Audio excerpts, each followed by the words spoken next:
This is the AI News Flash for July 9th, 7 p.m. UTC. But first up, Meta CEO Mark Zuckerberg has spoken for the first time in his own words about a possible AI cloud business. In an exclusive Bloomberg interview, Zuckerberg said Meta needs all the computing power it can get, but in a market starved for AI resources, some of Meta's infrastructure could be more valuable if rented out to outsiders. He said the offers Meta gets for using its compute are so high that, in some cases, it may make sense to rent it out or consider those kinds of deals instead of internal use.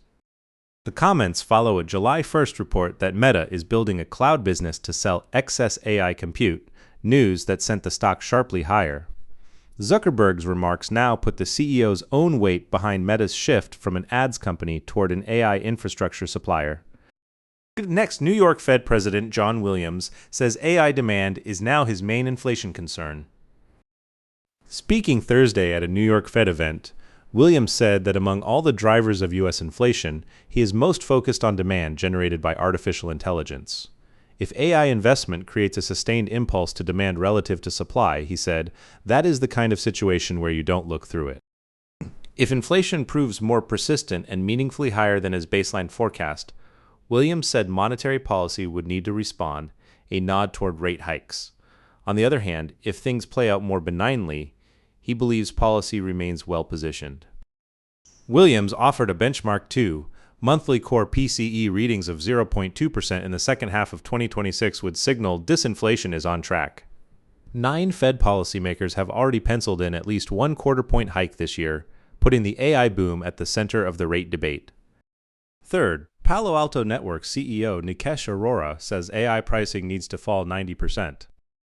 Speaking to CNBC, Arora warned that skyrocketing token costs are holding back large-scale enterprise AI adoption. He argued prices need to come down 20% over the next 12 months, and as much as 90% by the following year.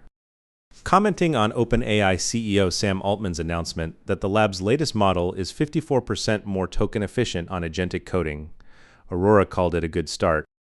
He also noted that demand for AI consumption is infinite, and as long as the industry faces an infinite demand curve, these costs will rationalize over time. The economics of AI are fast becoming a shared agenda among industry leaders. Fourth, Paris-based voice AI startup Gradium has expanded its seed round to $100 million, with Nvidia joining as a new backer. Gradium spun out of the French AI research lab, QTI, and raised $70 million at its December launch. It has now added $30 million with Nvidia's participation, alongside earlier investors, Firstmark Capital, Eurazeo, DST, Global Partners, Eric Schmidt, and Xavier Niel. The company builds ultra-low-latency voice AI models designed to eliminate the awkward pause that creeps into AI agent conversations.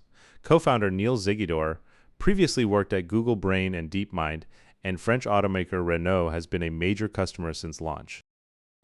Gradium now plans to open a Bay Area office to compete for talent, positioning itself as a European challenger in a voice AI market led by $11 billion 11 Labs and Google. That's all for this AI News Flash.